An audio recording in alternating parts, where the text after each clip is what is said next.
Ange Telma, des actualités uniques, dynamiques et renversantes dans le journal TV. Ina, plus raffinée que jamais. Ita, huilerie industrielle de Tamata, Isacham Telsuruariv.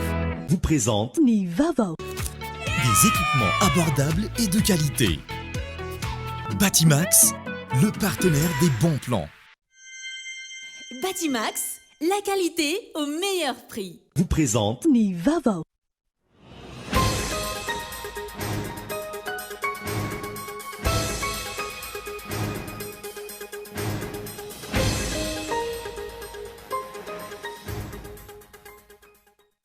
Niparitaka eraky ny tambazotra tserasera ny taratasy fitarainany sy fokotany analamahitsy. Taratasy fitarainany izay nalefany ho an'ny filohan'ny antenimieram-pirenena. Milaza ireo zava-nitranga nataony ny solombavambahoaka anaivo raha olodinina azy ny 2 aogositra lasa teo. Nanao fanambarana nandiso izany ireo sefy fokotany 7 amby 20 ao amin'ny boriboritany 5 androany. Ny filohan'ny mpitsara sy ny kandida iray no nahiditra amin'ny ponja vonjomaika. Raha toka olona miisa 570 no natolotra teny anivon'ny PAC no nikolokolo teo anivon'ny fifaninanana hiditra amin'ny INFA na ny Institut National de Formation Administrative. Nienatra ny tany kafe ahondrany Madagasikara amin'izao fotoana. Latsaky ny ray isan-jato amin'ireo vokatra kafe eo amin'ny sehatra iraisam-pirenena ny vokatra eto an-toerana. Ankoatra ny fiovan'ny kalitao, miena ihany koa ireo mpamboly kafe amin'izao fotoana, hoy ny fanazavana. Fomba iray nentin'ny Rakotod Vao Hervé hitondrana ny anjara birikiny amin'ny fikajiana ny tontolo iainana. Ny fanodinan'ireo akora plastika ho tonga pensa fanazan-damba. Mahavelona ary ahafahana manome asa ny hafa saingy miankina betsaka amin'ny akora fototra izany, hoy ny fanazavana. Maresaka iraisany pirenena. Miditra amin'ny andro fahatelo amin'izao fotoana ny fanazarantena tanterahan'ny tafika sinoa amin'ny faritra misy an'i Taiwan. Nisy nandritra izany ny sarinady nataon'ny tafika sinoa amin'ny fanafihan'ny dinosty. Ankilan'izay, tapaka ny fifanarahan'ny mpiara-miasa eo amin'ny Chine sy États-Unis mikasika ny ady atao amin'ny fiovan'ny toetrandro maneran-tany. Ny antsiprian'izay.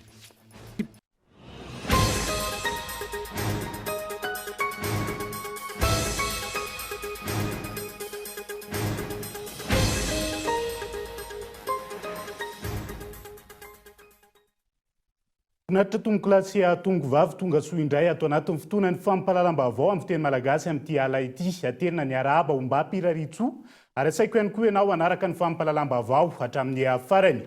Avy hatrany dia matoa andatsoratry ny fampahalalam-baovao an'ny herinandro no anokafantsika ny fampahalalam-baovao amin'ity ala ity.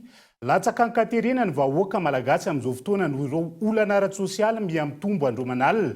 Manampitrotraka izany ny fahasimban'ny toe-tsaina amin'ny sehatra rehetra miainga eny fotony hatramin'ireo nomena andraikitra ambony. Analan'ny firenena anatin'izao fahantrana lalina izao Gaeton Andriatsilavo. Maro ary isan-karazany ny fahoriana sy ny vesatra iainan'ny vahoaka malagasy tato ato. Vao afaka ny fihiboana noho ny fisian'ny valanaretina Covid-19, niatrika fahavoazana noho ny fandalovan'ireo rivo-doza nifanesy. Taorian'izay, ny fiakaran'ny vidin-tsolika vokatry ny ady ao Ukraine sy Russia. Tsy afabela nandritra ireo rehetra ireo ny sosialim-bahoaka izay naraha ny fiakaran'ny vidim-piainana. Ny sehatry ny fahasalamana ohatra, mitaraina avokoa ny akamaroan'ny mponina noho ny apetsaky ny vola mivoaka raha toka tsy maintsy miditra hopitaly. Tsy ho tanisaina intsony ireo zavatra tsy maintsy amoam-bola amin'izany izay efa niainany ny ankamaroan'ny mponina. Ankoatra ny vola mivoaka, mavetratra ho an'ny ankamaroan'ny mitondra marary any amin'ny hopitaly ihany koa ny fietsika sy ny fomba firesaka ary indrindra ny fomba fiasan'ireo mpitsabo sasany. Misy ireo mikitakita, ao ireo mampiandry ora maromaro, ao ireo manao akamehana noho ny fanenjehana ny aty sy ny aroa satria vitsy anisa. Raha ny atotanisa voaray ny taona 2024, vitsy nisan'ny mpitsabo gynécologue obstétricien eto Madagasikara raha oharina amin'ny mpitsabo généraliste. Raha ray alina eo ny mpitsabo généraliste, manodidina ny 80 monja ny mpitsabo gynécologue obstétricien. Ekena ary olana goavana eto amintsika tokoa ny tsy fahampian'ny mpitsabo, indrindra ireo manam-pahaizana manokana, saingy azo raisinao fanamarinana ny fomba fihetsika, manohina ny fo sy ny sainy marary ve izany. Raha iresaka ny tsy fandriam-pahalemana, izay tafiditra anatin'ny sosialim-bahoaka ihany koa, maro ny azo ambara ary arahan'ny rehetra mahita ny voka-dratsy ateraka izany. Vao maly ohatra, nahatratra 17 indray ireo niakatra fampanoavana manoloana ny von'ny olona telo amin'ny 30 tao Ankazobe.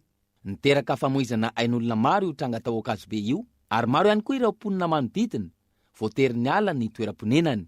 Ankoatry ny asan-dahalo, ao ireo misy loky, manao vola sandoka, manendaka, mamaky trano, mampiasa zaza tsy ampy-taona anaovana ny asa ratsiny, tahaka ny tranga teny Ankorondrano ndrefany.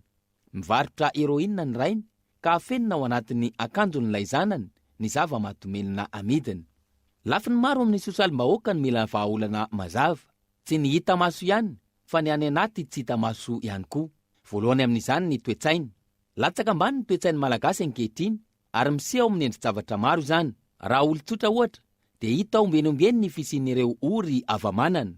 Raha mpitondra kosa, tsy karitra fa miova ny toetsainy raha vao mahazo seza. Hany ka manao izay hampanankarena ny tenany, fa tsy mijery sy mitsinjo ny soan'ny vahoaka sy ny tanindrazana. Tsy mahagaga raha voalaza fa mahanitra ambonin'ny arena ny firenena malagasy. Hiasarotra antrany ny toedra raha eto amintsika, raha tsy misy ezaka atao, ka amerina indray ny maha-malagasy sy ny toetsaina mampiavaka antsika fahiny.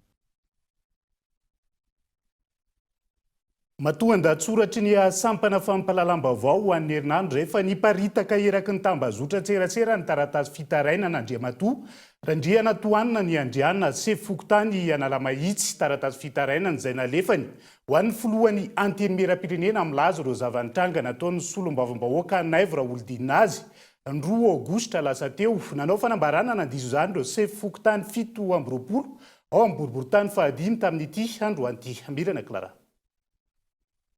Nambanan'ny solom-bavam-bahoaka Naivy Raholdina antsy avy eo tamin'ny basy ary narahina fandrahonana sy ompany Sefokotany Analamahitsy teo aloha raha nangataka fanazavana ny antony nanesorana azy tsy ho Sefokotany raha nambarany taratasy fitarainana nataony. Ny alarobia 2 Aogositra lasa teo no nitranga ny raharaha rehefa nampanatsony ny solom-bavam-bahoaka Naivy Raholdina ny Sefokotany Analamahitsy Randriana Toanina ny Andrianina, ary nambarany tamin'izany fa tsy Sefokotany intsony ny tenany. Manoloana izay, nanao fanambarana ny Sefokotany 7 amby 20 avy amin'ny boriboritany fahadimy androany ary nilaza fa tsy mitombina avokoa ireo voalazan'ny Sefokotany Randriana Toanina ny Andrianina.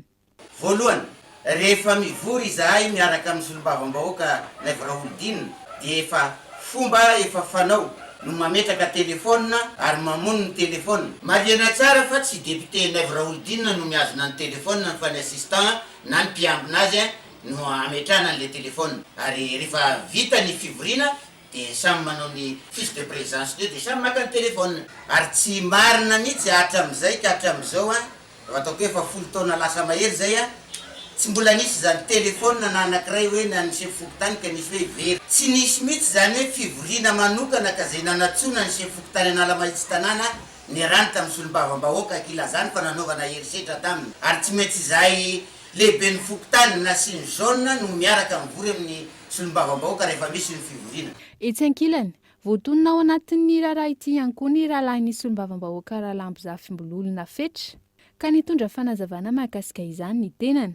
Inona ny zava-misy io ary fampitranga ny teny Analamahitsy tanàna zay samy raharaha nisy TGV ho iaho teo fa ny zavatra tsy marina ndresahan'ilay solom-bavam-bahoaka satria nidresaka izy fa ny rahalahako ary marina zay no nangalany reo olona ao amin'ny Fokotany reo vola 600,000 ariary izay tokony 10,000 ariary no alaina raha no fitomboka ny fangatahana fampidiran-drano sy jiro amin'ny tranony ao Analamahitsy ao.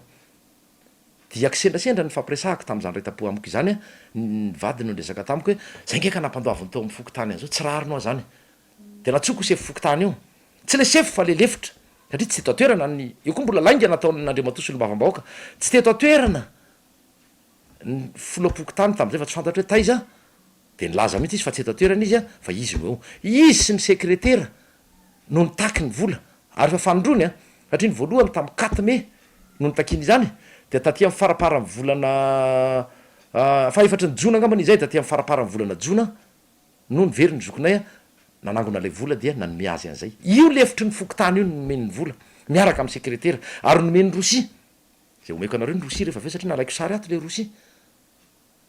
Dia ny zavatra mampalahelo ao anatiny dia tsy mitazona ny teny nomena aloha lay solom-bavam-bahoaka zay milaza fa tsy izy no nanendry andreo, izy no manala, izy no manendry izy no tiky tenena misafidy ny tiky tenenina dia izy koa no manala fa ny chef district ny préfet fitaovana fotsiny aminy asainy manaraka zay tiany atao.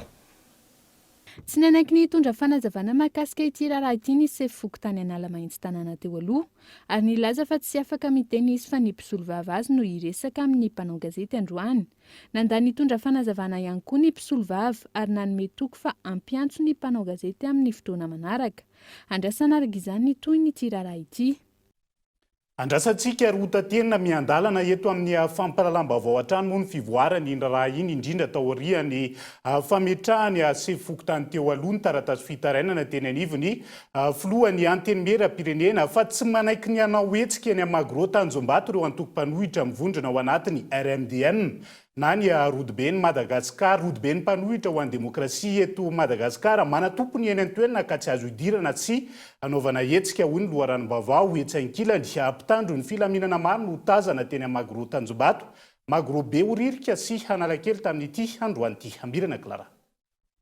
Ny 7 Jolay lasa teo, nametraka fangatahana lalana ampiasan'ny Magro be horirika isaky ny sabotsy manomboka amin'ny 9 maraina teny amin'ny prefektura n'Antananarivo ireo antoko-panohitra mivondrona ao anatin'ny RMDM na ny rodibeny mpanohitra ho an'ny demokrasia eto Madagasikara. Omaly, namaly izany fangatahana izany avy hatrany ny prefektura ka nanome lalana azy ireo anao hetsika saingy tsy eny anivon'ny Magro be horirika fa eny amin'ny Magro Tanjombato.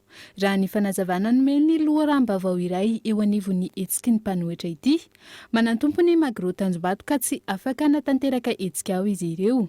Hetsankilany, mpitandro ny filaminana maro no tazana manodidina ny Magro Tanjombato, be horirika, Analakely sy ny manodidina ny toerana heverana ho mety anaovan'ny RMDM hetsika androany.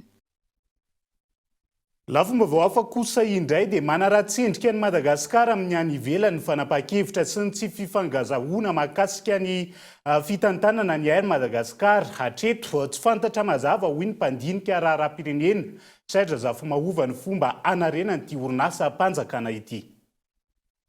Tsy mazava ny fanapahan-kevitry ny governemanta manoloana ny fitantanana ny orinasa air Madagasikara raha ny faneho-kevitry ny mpandalina fiainam-pirenena Serge Zafomaova taorian'ny resaka samihafa momba ny fahazon-dalana na tsy mikasika ny fisian'ny Madagascar Airlines nambarin'ity mpandinika raharaham-pirenena ity fa miteraka tsy firindran'ny fitantanana ny tsy fitovian'ny fomba fijery amin'ny samy tompona andraikitra ary mampandringa ny fampandehana andraraha. Dia ny sarin'ny Madagasikara ny ivelany angamba no somary voadona mafy ihany satria rehefa misavoritaka zany tsika tanatiny ny olona ny ivelany mijery atsika hoe ahoana tsara moa fipetraka izy ity. Raha ny lafiny ny resaka assurance fotsiny raha sanatry aviny hoe manao accident ndro plan'ny Air Madagascar amin'izao misavoritaka izao izy no tompona andraikitra Air Madagascar ve so Madagascar Airlines. Zany rehetrarehetra zany mila ataontsika hoe mipetraka mazava tsara hoe mila hazavaina tsara ny situation juridique hoe Air Madagascar ve ho tazomina so volona tanteraka dia soloina Madagascar Airlines anerindrinany misavoritaka aloha zao le izy amin'izao fotoana zao ohatra ny savoritany fiainam-pirenena amin'ny ankapobeny ohatran'izay. Iverenana ny fampitam-baovao ny faraparan'ny volana Jolay teo ny fanantona ny aviation civile de Madagascar sy ny Madagascar Airlines manoloana ny fahafahan'ny Madagascar Airlines manatotosa sidana ary nambara fa efa andalina ireo dingana mikasika ny fisitrahany Madagascar Airlines sa licence d'exportation aérienne sy ny dingana amin'ny fahazonan'ny certificat de transport aérien. Fa ny foloan'ny mpitsara sy kandida iray no nahiditra amponja vonjomaiky raha toka olona miisa 570 no natolotra teny anivy mipaka nantendro mpitsarana amin'sahana ny ady amin'ny kolokolo no ny kolokolo teo anivon'ny fifananana hiditra amin'ny INFA na ny Institut National de Formation Administrative. Vesatra ankoatra ny kolokolo vesatra maro ankoatra ny kolokolo no iampangana azy ireo Gaeton Andria Tsilavo. Raha ny fampitam-baovao avy amin'ny Brahma leo tena miady amin'ny kolikoly ny 7 ny volana Jona 2024 lasa teo naray fitoriana mahakasika ny aya kolikoly nandritra ny fananana teo anivon'ny INFA na ny Institut National de Formation Administrative ny teo anivon'ny Bianco. Raha ny fanadihadiana natao miisa 27 ireo kandida afaka tamin'ny fananana saingy miisa 13 ireo mpifaninana nanananaoty mitovy amin'ny kandida afa tamin'ireo afaka ireo. Rehefa nitoizana ny fanadihadiana raha ny nambarany Bianco hatrany tsy karitra fa nisy kandida nomena anao ty ambony kanefa anao ty ambany no azo nandritra ny fananana natao. Ny faevatra ny volana aogositra lasa teo, miisa 570 ireo olona nahina amin'ny raharaha no hainona teo anivon'ny Pâques, ka isan'izany ny filohan'ny mpitsara sy ny informaticien no ny fanararotam-pahefana, ny kitranotrano, trafic d'influence, kolikoly ary osoka sy fampiasana osoka. Taoriny ny fiakarana fampanoavana, nahiditra ponja avonjimaika ny filohan'ny mpitsara sy ny kandida iray hafa eo amban'ny fanaraha-masony fitsarana, ary ny ambiny kosa nahazo fahafahana avonjimaika eo ampiandrasana ny fotoam-pitsarana azy ireo. Vaovao ny toe-karena kosa indray dia nienatra ny tany kafe izay ahondrany Madagasikara amin'izao fotoan'izao, latsaky ny iray isan-jato amin'ireo vokatra kafe.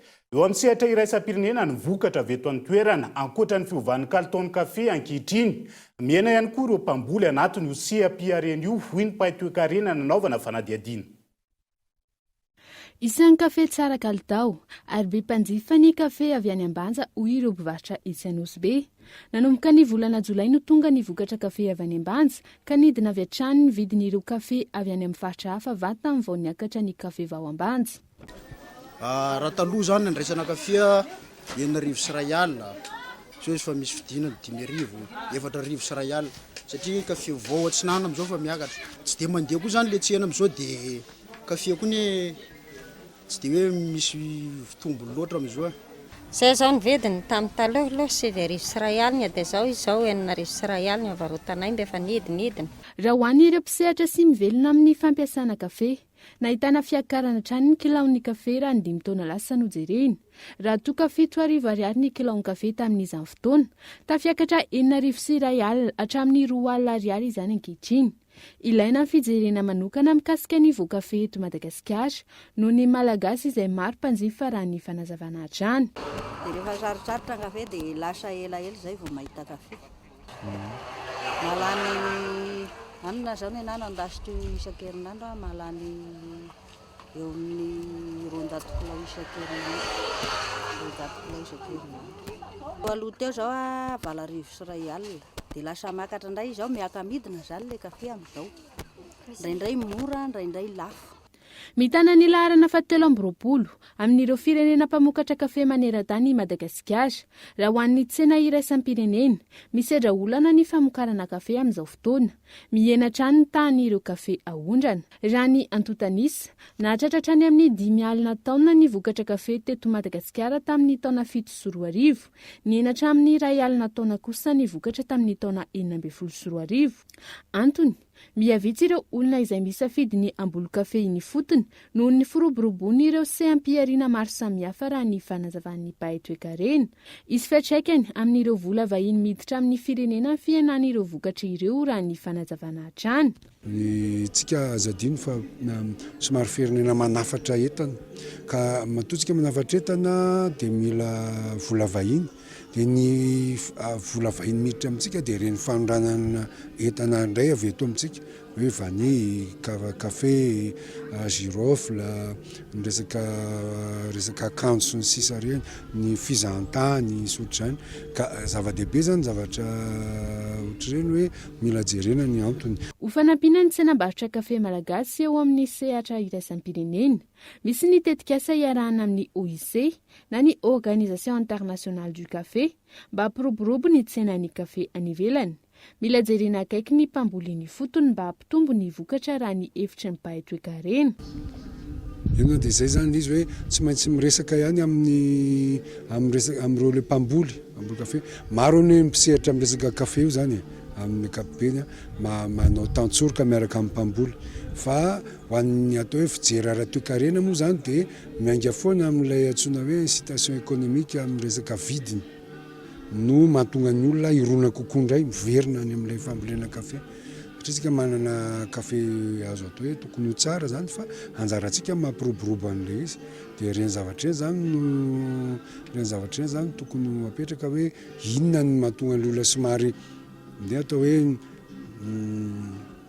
nametraka anjorom-bala n'ilay volo-kafe. Raha tsy haivina, tamin'ny vanim-potoana ny fanjanahantany no nanomboka nanokatra kafe i Madagasikara. Ankoatra ny any ambanja, isan'ny toerana mpamokatra kafe ny any Sambava, Manoro ary Vaingaindrano. olana manodidina ny siam-piariana kafe zay fa siam-piariana omby kosa indray dia mitaraina manoloana ny fahasamihafany ny vidiny taratasin'omby na ny fiba eny fotony amin'izao fotoana ireo popomby ao amin'ny faritra Iorombe. Miteraka fahasahiranana ho azy ireo ankilan'ny fahamaroana ireo antota taratasy ilaina amin'ny fiompiana. Eo ihany koa ny fametrahana ny kavon'omby izay tsy mifanaraka amin'ny kolontsaina any an-toerana rano farazavana. Abraham Randriamanana. Toerana mampiavaka ny eto amin'ny tanàna ny Osy faritra Iorombe ny fisian'ny tsenan'omby. Miaratsy ankehitriny tsenan'omby aty an-toerana raha nambaran'ireo mpisera. Anton'izany ny fiakaran'ny vidin'ny taratasin'omby izay tsy mifanaraka amin'ny vidiny napetraky ny tompon'andraikitra raha ny fanazavana. Ny omby hitasika zao tsy lafo maro ny tokony satria ino le ivarotanao anazy ividiananao anazy ry lafo be nefa maritra eto anao lasa fatiatiky. Raha mividy omby anao efatra esy any vidin'olona eto telo esy dia matiatika be zany taratasy mbola misy eo. Le olona mitaratasy amin'le fiba zany le eritreretindreo hoe 5,000 izy. Nefa ny vidianay aty misy samby isan-karazany, samy misy ny vidiny. Misy 1 alina mahery, misy 2 alina. Zay zany no tena mamparary le olo satria eo koa miakatra amin'iny koa le vidiny omby. Miakatra koa zany vidiny omby satria le taratasy lafo be. Le taloha izany ambany be. Satria taloha ny taratasin'ny omby ray fa mavita 7,000, 8,000 1 alina. Zao zany lasa 3 alina, 4 alina mavita taratasin'ny omby ray. Manodidina ny 3 hetsy ariary hatramin'ny 5 hetsy sy 1 tapitrisa ariary amin'izao fotoana ny vidin'ny omby iray ao amin'ny tsenan'omby ao Iosy. Miteraka olana ho an'ireo mpiompiomby ankilan'izay ny fahamaroan'ireo taratasy natokana ho an'ny omby iray. Maro be misy ireo karazana taratasy, ohatra fotsiny hoe bokina omby dia atao 4 izy io, nefa taloha izy 3. Manana ny chef fokontany, manana ny tompony dia ny délégué. Dia amin'izao fotoana izao zany lasa 4 indray misy koa any amin'ny gendarme. Ny omby ray aloha zany dia manana taratasy ray ihany fa cahier 4 exemplaire samy misy an'ilay ombinao daholo. Le fahefatry ny boky ity zany dia lesika be ho an'ny vahoaka koa zany le izy agny amin'ny tany filaminana. Matahotra zany ny vahoaka amin'izany amin'ny fandehanana amin'agny sy ny teritery mahazo anazy ataotahorana misy hoe ino ity ampitaotahorana zareo agny dia matahotra gnisiny kolokolo zany zareo. Ankoatra izay, tsy mifanaraka amin'ny kolontsaina amin'ny fiompiana omby ao amin'ny faritra Iorombe ny lalàna nivoaka ny taona 2014 mikasika ny kavin'omby indrindra ho an'ireo omby ompiana raha ny fanazavana. Satria olo atoy zany manao vakisofina omby. Ka laha apetaka eo zany kavy io dia tsy mety hatao vakisofo zany omby. Faharoa magnaraka an'izay koa ao amin'ny asa ao koa zany lafa miasa gn'olo magnisaky dia reketin'ny fotaky kavy io dia marary ny mason'gna omby ary misy olo sy mihisy azy io, misy nana. I vakisofo io zany fomban-drazan'olo na fokiny zany da tsy mesy manao vakisofony. Misy vakisofo ato zao toy io dia aiza amin'io zany hanampitahany kavy io. Ny dikan'io zany da ny fahafatara hoe vakisofo toy vakisofo ny tesaka, any bara, any tandroy, any besileo, tahatahaky an'izay zany fa tsy misy omby sy vakisofo zany fa tsy misy vakisofo aby dôdôly. Mangataka ny ijerena vahaolana ho azy ireo araka izany ireo mpisehatra amin'ny fiariana omby ao amin'ny faritra Iorombe toy ny fikambanana F3M. Ny fanafoanana tanteraka ny ombyompy ho asina kavina ary ny tapahina fiba dia tsy mety amin'ny mpiompy misy satria tsy voateniteny moa le fiba koa saiko ho tapahina daholo ny ombyompy nefa ny sécurité agny ambanivohitry dia mampatahotra be raha ohatra voatapaka daholo regny fiba regny ho any ambanivohitra agny fa vakin'olo ny tragno na sagnatria may ny tragno dia sahiragna be le mpiompy. Dia nizany soava tanay dia miangavy aminareo mpitondra fanjakana mahefa izahay fa raha nay zany dia hoe ny omby hoentina ho amidy ihany sy ny omby ho amidy ihany no tapahina fiba sy ampiana kavina. Izay ihany koa no entintsika misento anaty dokafo vetivety mahakasika ny siam-piariana voatabia anatin'ny komuna Antananarivo izay mamatsy ny tsenan'ny Tantsata Latamaty sy ny manodidina. Eo ihany koa ny fanamboarana pince gasy fanazan-damboreny ampany amin'ny fanadihadiana mbola hoentina aminao rehefa avy eo.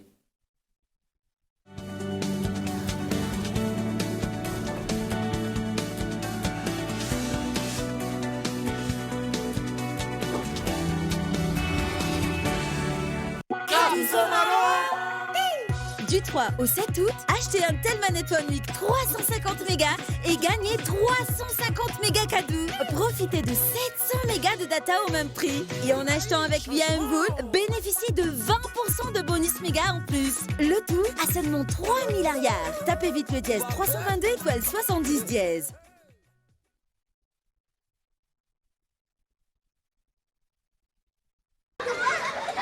Vacances live miaraka amin'ny Canal Plus. Hatramin'ny 1 aogositra mahazo fanomezana tsy mampino rehefa manao réabonnement amin'ny formule ambony no misy anao amin'izao. Raha toa ka abonné tonga soa ianao, manaova réabonnement access ary mahazo évasion mandritra ny 30 andro. Raha abonné access ianao, manaova réabonnement évasion ary mahazo évasion plus mandritra ny 30 andro. Ary raha abonné évasion ianao, manaova réabonnement évasion plus, tonga dia to Canal Plus avy hatrany no azonao mandritra ny 30 andro. Kasa miandry latsony e, atao viangana réabonnement.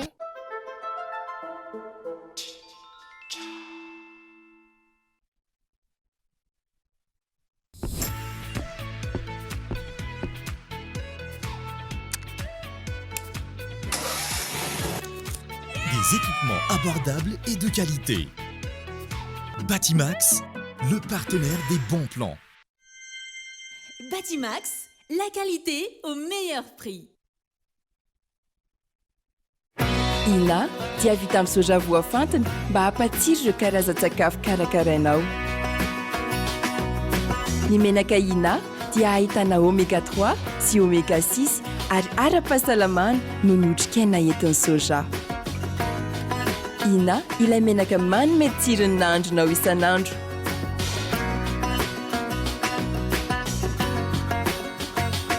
Ina, plus raffiné que jamais. Ita, huilerie industrielle de Tamatave, misy hatramin'ny 3 sy 4 arivo.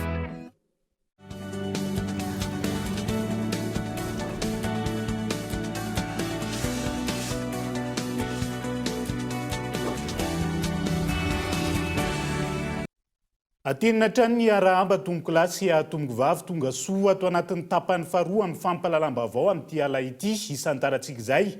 Tao amin'ny commune Tanjombato tamin'ity androany ity no nisitraka ny hetsika famarotana ny fitaovam-pianarana amin'ny vidiny mirary. No tanterahan'ny fikambanam-behivavy malagasy miara-miaingy afa-po tamin'ny fisian'ny hetsika ireo ray aman-dreny teny an-toerana raha ny fanazavana ny tsena VMMM izay manala ny fahasahiranana izy ireo amin'izao fanomanana ny fidiran'ny mpianatra izao. Ao anatin'ny hetsika ara-tsosialy tanterahin'ny fikambanana vehivavy malagasy miara-miaingana ny VMMM ny famarotana ny fitaovam-pianarana amin'ny vidiny mirary mandritra ny fanomanana ny fidiran'ny mpianatra. Isan'ireo komina nisitraka izany tamin'ity androany ity ny tetsy Tanjombato. Maro ireo ray aman-dreny tonga nanjifa nanomboka ny sokafantsena ny maraina teo. Amin'izao fahatongavan'ny fidiran'ny mpianatra izao moa izany dia tena nahafapo-anay tokoa izao zavatra nataon'ny malagasy miara-miainga izao satria mahafa-pahasahiranana izay ray aman-dreny na eo amin'ilay frais sy ilay fivezivezena ary dia afa-po izay amin'ilay vidin'ilay fitaovam-pianarana to. Ny azo saika vidiko teto daholo ny cahier, ny crayon de couleur, prothèse, kitapo angamba ny sisany tsy voavidiko teto ohatrany hoe saika tady daholo izay dia izay sisany tsy nisy teto. Nisy mianadahy zao reto fa mbola ny sasatrasany ihany aloha izany reto voavidinay reto fa sasa mbola nisy tsy voavidy kely satria mbola misy tsy ampy kely ilay volanay dia izay ampy ihany aloha no vidinay teto. Manamora ny fidiran'ny mpianatra mba tsy afaka makany amin'ny vilona intsony aloha miala frais-na bisy sy ny karazany. Tokony toy satria manamora ny fiainana. Tombony lehibe ny hetsika famarotana fitaovam-pianarana amin'ny vidiny mirary amin'ny fanamavanana ny vesatra ho an'ireo ray aman-dreny amin'izao fidiran'ny mpianatra izao. Ny afaka ny fanatanterahana ny tsenan'ny VMMM tamin'ity taona ity raha nambaran'ny tompon'andraikitra. Efa fanaona isa-taona moa ty hetsika fivarotana fitaovam-pianarana amin'ny vidiny mirary ity. Ho fanampiana sy fanamavanana an'ireo ray aman-dreny amin'izao fidiran'ny mpianatra izao. Dia nanomana kely izay biscuit ho zaraina ho an'ireo ray aman-dreny izay tena mividy entana betsaka hampalifalinana an'ireo ankizy. Ny vidin'ilay entana izany aloha mora dia izay mampatonga an'ireo ray aman-dreny manjifa maro mihitsy ny fitaovam-pianarana hita eto dia saika hita eto daholo tsy amin'ireny mitisy teo zavatra ilain'ny ankizy vohitsy préscolaire ireny satria tamin'ny herintaona tsy nanao an'izany izay dia ilay mpanjifa mihitsy izany no mitady an'izay zavatra izay. Ho an'ny Rampitso, ny ao amin'ny komina Karobato no hisitraka izany. Fa vitsy amin'ny tanora maniry ny hiditra anatin'ny tontolo ny fandraharana amin'izao fotoana no afaka mamita ny fianarany any ivelany. Anton'izany tsy fampiny ny enti-manana ankoatra ny fahasarotana amin'ny famitana ny fianarana ankilany maro ireo sakany amin'ny fananganana orinasa raha ny fanadihadiana fity nokolona. Maro ireo tanora izay liana amin'ny fananganana orinasa sy misehatra amin'ny tontolon'ny fandraharana ankehitriny. Raha ho an'ny Madagasikara, mahatratra 20,5 ny tany asa fandraharana araka ny voka-pikarohana tamin'ny taona 2014. Araka ny fanadihadiana, mananosarotra ny fitadiavana famatsim-bola, eo ihany koa ny fitadiavana lalam-barotra sy ny fampahafantarana ny orinasa. Mba hialana amin'ireo olana maro samihafa ireo, any amin'ny taona voalohany izay anombohan'ny fianarana ambaratonga ambony no tokony izaraharaha ireo mpianatra hoy ireo matianina amin'ny tontolon'ny fandraharana. Dia raha no anaty système LMD izy dia 4 volana fa no izahantsika izany tazoma ilay telotaona satria mametraka tsika an'ilay hoe expérience professionnelle telotaona, izany hoe ny olona rehetra nahazo ny licence zany dia efa manana ny ataontsika hoe 3 ans d'expérience anivona orinasa. Dia ao anatin'izay ny éducation izay hitantsika angambany tamin'ity androany ity izay nanao conférence ny AELI na ny African Entrepreneurship and Leadership international izay nanao an'ilay conférence androany fampahafantarana ny atao hoe AELI izay. Mandritry ny fampianarana izay maharitra 5 taona no tokony hijery manokana ireo business plan, ireo mpiara-miasa ara-teknika sy arabola ireo tanora mba tsy hisedra olana vatany vao vita ny fianarana. No tanterahina androany araka izany fampahafantarana amin'ny fomba ofisialy ny fianarana ambony mikasika ny tontolon'ny fandraharana AELI na ny African Entrepreneurship and Leadership ho an'ireo mpianatra liana amin'izany. Vaovao manodidina ny seha-pitaterana kosa indray dia miantso ireo mpitatitra izay liana amin'ny fampiasana ny bus moderne ho afaran'ny fanjakana amin'ity taona 2022 avy eo anivo mivondra ny kooperativa pitaterana eto Andrenivohitra. Na izany na zany tsy ankaterena fa manana safidiny tsirairay mpitatitra amin'izay hoy ny fanazavana fity nokolona. Niteraka resabe teo amin'ireo mpitatitra eto Andrenivohitra sy ny vondrona kooperativa maro samihafa ny sarandalana izay apetraka manoloana ny fiankaran'ny Vitsolika. Samy nampiaritra ny sarandalana 900 ariary avokoa ireo mpitatitra eto Antananarivo renivohitra izay mivondrona ao amin'ny UCTU. Maro ireo izay niandrandra fanampiana na ny subvention avy amin'ny fanjakana noho ny fampiakarana sarandalana 100 ariary ho an'ireo fiara fitaterana ireo. Nanazava ny filoha lefitry ny UCTU fa ity tetika asa ity no fanampiana ho an'ireo mpitatitra. Fanampiana ara-pitaovana izy io, izany hoe mpitatitra izany raha niona tamin'ny filoha lefitry dia nakataka fanampiana ara-pitaovana. Fa ny fitondram-panjakana dia mandatanteraka amin'izay fanampiana ara-pitaovana izay fanampiana ara-pitaovana nomena dia hoe bus, nomena bus ihany mpitatitra eto Andrenivohitra sy ny manodidina ny Antananarivo renivohitra.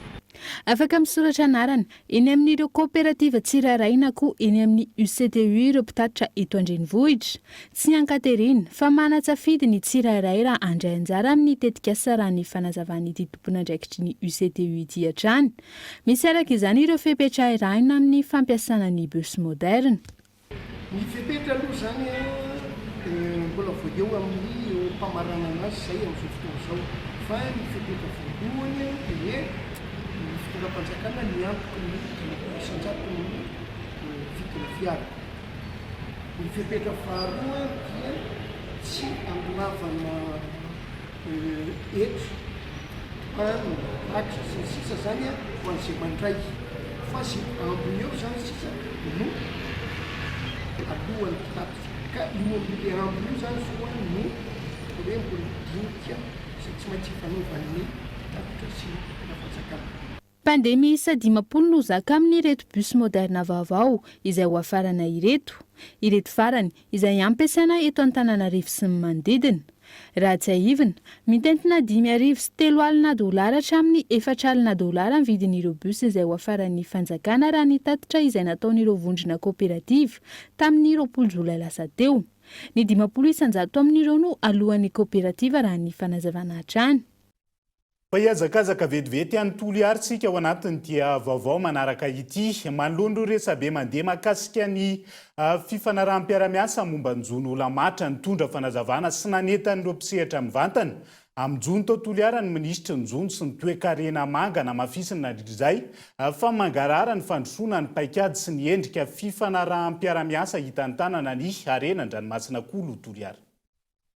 Arena mifindrafindra ny Ilamatra ary arena hitambarana amin'ireo firenena manodidina antsika. Mandalo eo amin'ny 3 volana eo eto Madagasikara izy ireo ary any amin'ny 430 kilometatra miala ny sisin-dranomasina no misy azy ka tsy fanena amin'ireo mpanjony madinika mihitsy. Ireo sokajina Alamatra mpivahiny ireo no voafaritra ao anatin'ny fiaraha-miasa amin'ny orinasa Japan Tuna. Fantatra ireo nandritra ny famelabelaran-kevitra nataon'ny ministry ny Jony sy ny toe-karena manga niarahana tamin'ireo mpivelona mivantana amin'ny sehatry ny Jony sy ireo firaisamonim-pirenena ary ny herivelona rehetra eto Toliara. Nambarany ihany koa fa mangarahara tanteraka ny endriky ny fiaraha-miasa sy ny fitantanana ireo harena an-dranomasina eto Madagasikara, isan'izany ny fiaraha-miasa amin'ity orinasa Anjony Lamatra ity. Nanazava ny amin'ny mponiny Toliara indrindra fa ireo mpanjono vezo ny amin'ny mahakasika n'ilay fifanarahanam-piaraha-miasa izay momba ny jono Lamatra niarahantsika tamin'ny Japan Tuna.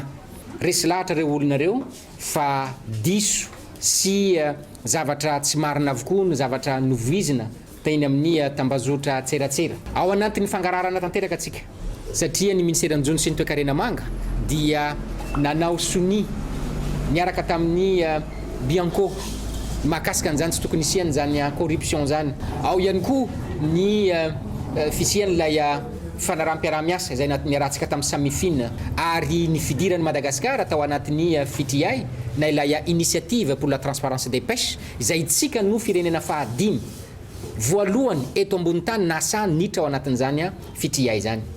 Midika zany zay fa dia miaina ao anatin'ny mangarahara tanteraka itsika araka ny toromarika hatrany izay napetraka Andriamatoa filoham-pirenena hajaina zany. No amafisiny Andriamatoa ministry ny Jony sy ny toe-karena manga fa mametraka paikady ny fitondram-panjakana ampiroboroboana ny sehatry ny fiariana an-dranomasina ho an'ireo mpanjony sy ireo mivelona amin'ny arena an-dranomasina. Isan'izany ny fiarovana azy ireo eo am-panatanterahana ny asa fanjonoana izay ataony. Ankoatran'izay nisy ihany koa ireo ataoko hoe fanatsarana ny fiaraha-miasa izay ataon'ny ministera miaraka amin'ireo mpanjono vezo aty fotony ny amin'ny anatsarana hatrany ny asandry zareo ny fiara-pianandry zareo dia mazava ho azy. Ao ihany koa ilay anatsarana ny tontolony zay fiarovana andry zareo zay amin'ny alalan'ireo fisian'ireo sécurité en mer izay ao mafisina zany amin'izao ataoko hoe fotoana izay anampitsika andry zareo akaiky zao. Hatreto tsy mbola nahazo fahazoan-dalana ireo sambo hanjono Lamatra ato anatin'ny ranomasin'i Madagasikara ireo ary ny volana septambra ho avy izao no tety andro voafaritra anomboan'izy ireo izany fanjonoana Lamatra izany. Fa manodidina ny 2 alina kesika isan-taona ny vokatra voatabia mivoaka ao anatin'ny komuna Ianarivy district Ambohidratrimo. Ankoatra ny falafosany zezika mampitaraina ny tantsana andritra ny taona maro ny faratsian-dalana ao an-toerana, olan'izay tsy ahafahan'izy ireo mamoaka sy mamatotra ny vokatra araka ny tokony ho izy. Iray anatin'ny komuna 3 mandrafitra ny district Ambohidratrimo ny komuna ambanivohitra Ianarivy, any amin'ny 20 kilometatra miala ny Garosoarano. Mpamboly sy mpiompy avokoa ny 7,700 ny mponina ao an-toerana, ankoatra ny volovary. Amin'ny tanany larana voalohany amin'ny fambolena ataon'ny mponina ny volo legioma indrindra ny voatabia. Vokatra mandavataona ny voatabia ao an-toerana saingy manomboka misedra olana ny tantsaha. Tao anatin'ny 2 taona noho ny falafosany kojakoja hikarakarana ny fambolena. Dépense an'io zao amin'ny fitoetsy eo vao mampakatra an'io.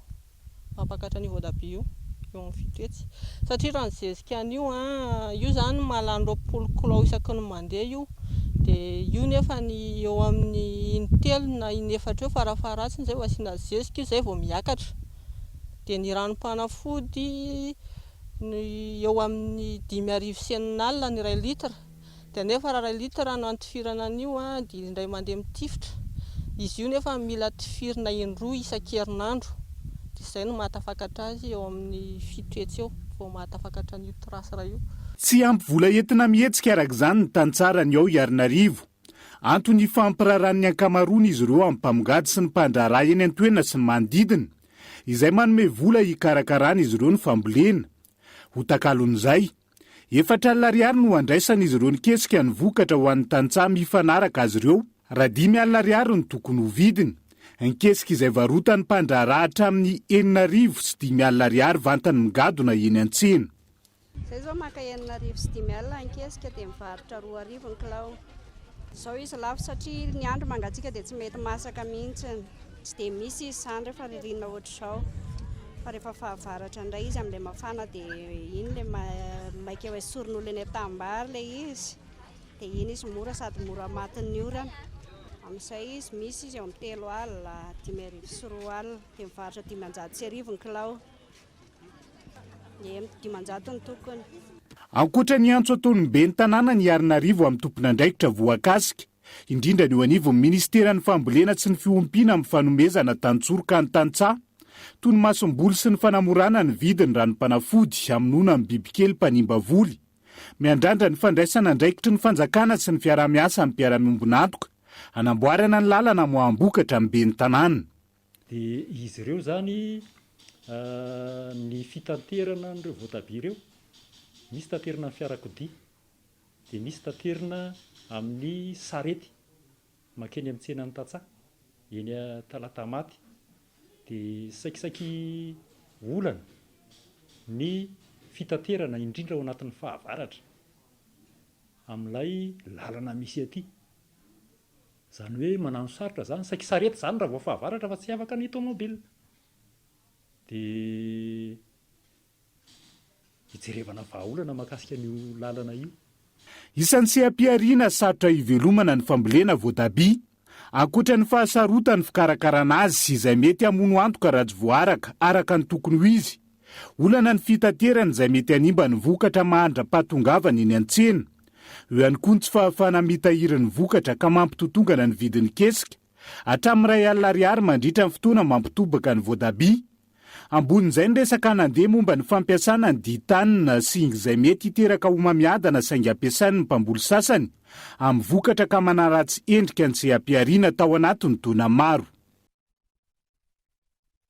Fomba iray nentin'ny Rakoto vao Hervé hitondrana ny anjara birikiny amin'ny fikajiana ny tontolo iainana ny fanodonan'ireo akora plastika ho tonga pince, fanazan-damba mahavelona ary ahafahana manome asa ny hafa saingy miankina betsaka amin'ny akora fototra zany hoy ny fanazavan'olona sainy. Ny tombo avy 20 eny ny fampiasan'ny olombelona ireo vokatra vita amin'ny plastika tatao anatin'ny 90 taona farany, ary saika ity akora ity no mameno ny dabapako sy manetsina ireo lakan-drano eto amintsika.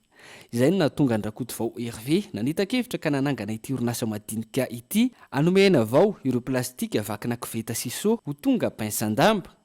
Ankoatra ny fanodinana ny akora, manome asa ho an'ny hafa ihany koa ny orinasany. Mividy ireo plastika amin'ny kilao izy ka eny ankadimbahoaka no fakana izany. Sesiko veta, misy izy io mety, misy tsy mety dia misafidy aloha zay. Ny isan'andro aloha zany zay maka eo amin'ny 70 kilao. Raha izay 70 kilao isan'andro zay zao dia tokony havita eo amin'ny 400 pakeo. Misy fotoana izy tsisy satria miankina amin'ilay toerana koa indraindray izy misy, indraindray tsisy. Rehefa tsisy aloha dia mitady aloha, mitady tsy maintsy mitady any toeran-kafa. 2 ariary no andraisana iray kilao amin'ireo vakina plastika eny ankadimbahoaka. Ankoatra ny plastika, akora fototra ilaina amin'ny famokarana ny pince vita malagasy ihany koa ny tarby alaina amin'ireny kodiarana fiara efa niasa ireny.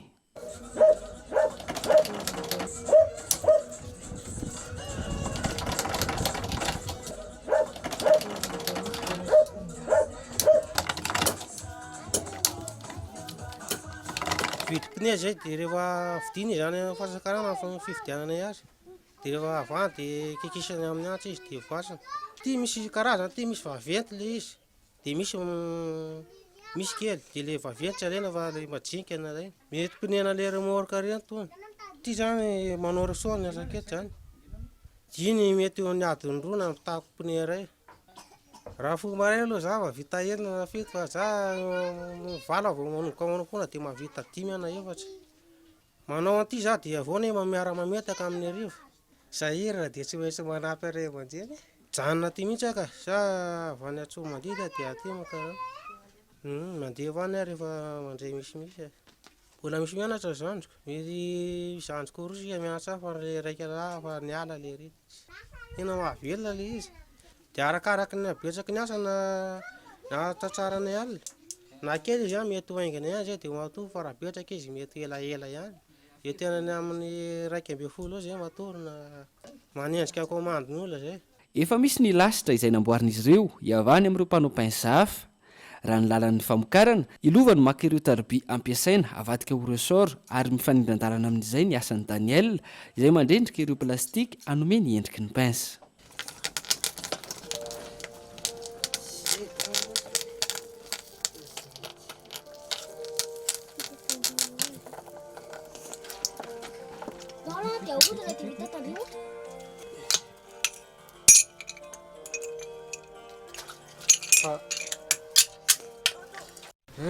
Jato le plastika dia mivoaka dorany le avy aty amin'ny vodiny dia misonika ato le izy.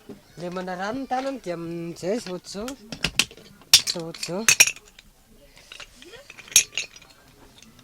Le manarano efa nisy fotoana may ihany. Ie misy fotoana may ihany. Le izy rehefa miraikitra le plastika dia mandoro be le izy. Ie izy mafana.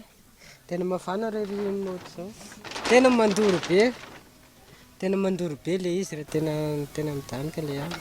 Manodidina ny 10 taona teo izay no nisy ny orinasa mpanao pince ity ary mampiasa olona efatra izy ankehitriny. Viana ny amokatra fitaovana hafa vita amin'ny plastika efa avy nampiasaina saingy olana ny hoenti-manana. Taloha aloha izy tena navelona fa amin'izao izy somary sahirakirana kely izay misy zavatra miena kely tsy manaraka an'le fiakatra ny vidim-piainana koa ny fiakaran'ny entana fanaterana ny entana satria ilay izy ohatra ny azo lazaina hoe tsy dia ilain'ny olona amin'ny andavanandro loatra ny tsena. Raha mifanintena tokony hoe hanao zavatra hafa betsaka ny azo atao amin'ny plastika fa mbola vao miketriketrika aloha amin'izao. Mila mpamatsy vola mihitsy izany amin'izao hoe mba fanana satria ny eo an-tanana izany tsy afaka hoentina miady fa raha misy ny vola mety afaka manao zavatra hafa.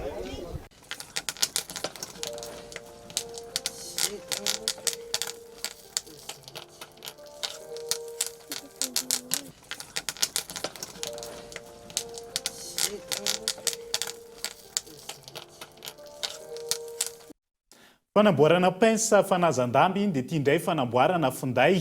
Saika azo vitaina eto Madagasikara avokoa ny fanamboarana finday simba rehetra. Amin'izao fotoana izao raha toka ny fahasimban'ny écran sy ny bateria no betsaka manamboatra. Maro amin'ireo misehatra amin'ny fanamboarana izany no mahavitatra amin'ireo izay voasokajy ho sarotra amboarina indrindra. Sakana tsy ahafahan'ny mpisehatra maro miditra amin'ny matianina ankilany ny famaroany fitaovana ampiasaina tsy maintsy afarana anivelany mianta randrianay. Mihamatianina sy miroborobo ny sehatra ny fanamboarana finday simba amin'izao fotoana izao. Manana ny fahaiza-manao rehetra amin'ny fanamboarana ny simba ny malagasy amin'ny ankapobeny. Sakana nefa ny tsy fahampian'ny fitaovana ampiasaina. Ho an'ny teto amin'ny nanaovana fanadihadiana, tsy maintsy nanokana vola maro ireo mpanamboatra finday na ahafahana niditra amin'ny sehatra matianina. Taloha mbola le base fotsiny namboarintsika. Ohatrany hoe manao changement fotsiny hoe changement écran, changement batterie, changement carte mère. Fa amin'izao tsika efa manomboka amin'izao zany efa manomboka mikitika any anatin'le ohatrany moterany zany atidohany any mihitsy zany hoe inona maty amin'ity atidohany ity fa tsika zany taloha limité fotsiny ny fa maty fa zany maty carte mère dia zay fa zao zany efa manamboatra carte mère tsika amboarina réparena plutôt fa lafo izy satria les pièces lafo. Le fitaovana zany tena lafo e. Exemple zao ohatrany hoe loupe zao zany base-ny io. Raha ohatra hoe anao telefona ianao tsy maintsy manana loupy. Hatreto, tsy niantraika betsaka tamin'ny saran'ny fanamboarana finday ny fiakaran'ny vidin'ireo fitaovana ampiasaina avy any ivelany. Telefona iray zany réparation rehefa tena en moyenne 30% valeur-na telefona. Rehefa tena hoe maty izy telefona iray 10 millions zany ianao possible any amin'ny 3 millions manamboatra anazy. Ohatrohatr'izay ohatrany hoe manao l'écran dia possible any amin'ny 30%. Na manao problème na carte mère ianao possible 30%. Zay le hoe lafo. Le manafatra zany somary miakatra kely fotsiny hoe miakatra kely zany le vidina pièce ohatr'izany fa tsy dia hoe tena mitangana be. Presque ny pièce ny zavatra ilaina aminazy tsisy eto daholo aloha presque afarana daholo. Écran, batterie, ny pièce ao anatiny, ny composant na carte mère afarana daholo. Ny fahasimban'ny écran sy ny fanamboarana ny finday latsaka anaty rano no ampahan'ny betsaka amin'ny finday amboarina raha ny fanazavana. tontolony fanatanjahantena kosa indray dia niondrika tamin'ny isa 2.7 nanoloana ny ekipa pirenena malagasy Mali. Ny ekipa pireneny Benin nandritra ny fifaninanana Afrobasket U18 sokajy lehilahy no natao tetsy amin'ny lapan'ny fanatanjahantena Mahamasina. Ny ekipa pirenena malagasy izay hifanandrina amin'ny ekipa pireneny Algérie. Ho an'ny rapitso Alahady Abraham Randriamanana. Fandresena no azon'ny ankoay, ekipa pirenena malagasy taranja basketball nandritra ny andro faharoan'ny fifaninanana Afrobasket U18 omaly tetsy amin'ny lapan'ny fanatanjahantena Mahamasina. 2.7 ny voka-dalao nandritra ny fionan'izy ireo tamin'ny ekipa pireneny Benin.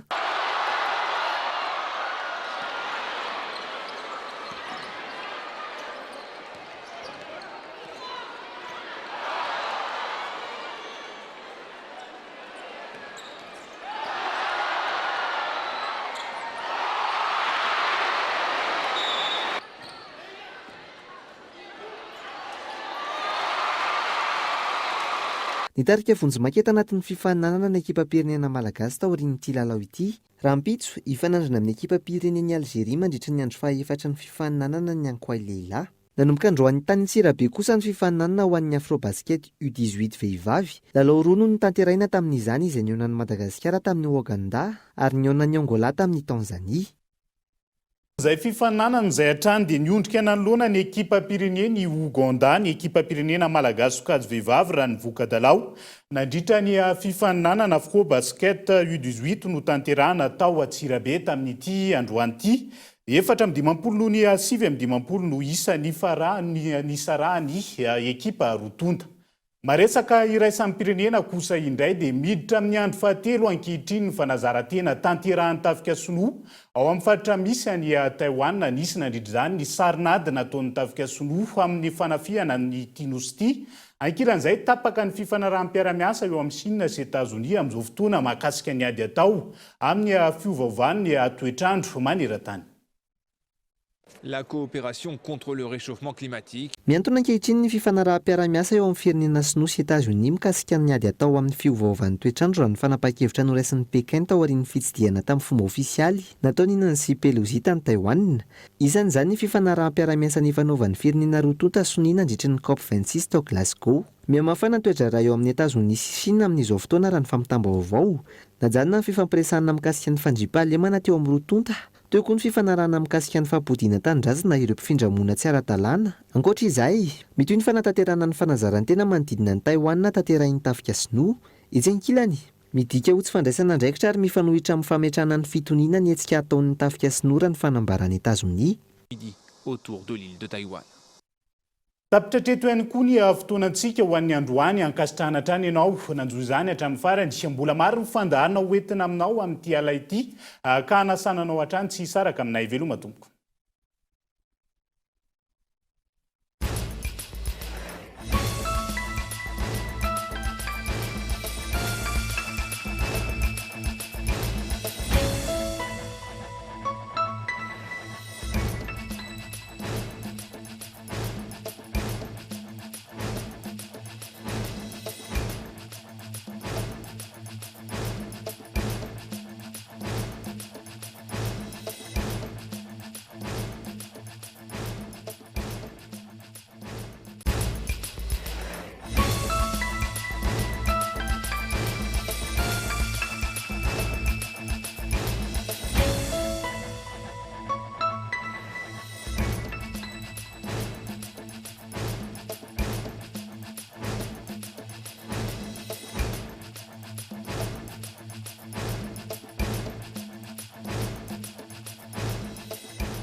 Des équipements abordables et de qualité. Batimax, le partenaire des bons plans. Batimax, la qualité au meilleur prix. Vous a présenté Nivavo. INA, plus raffiné que jamais. ITA, huilerie industrielle de Tamata, Isacham Telsuruariv. Vous a présenté Nivavo. 5G Batelma, des actualités uniques, dynamiques et renversantes dans le journal TV.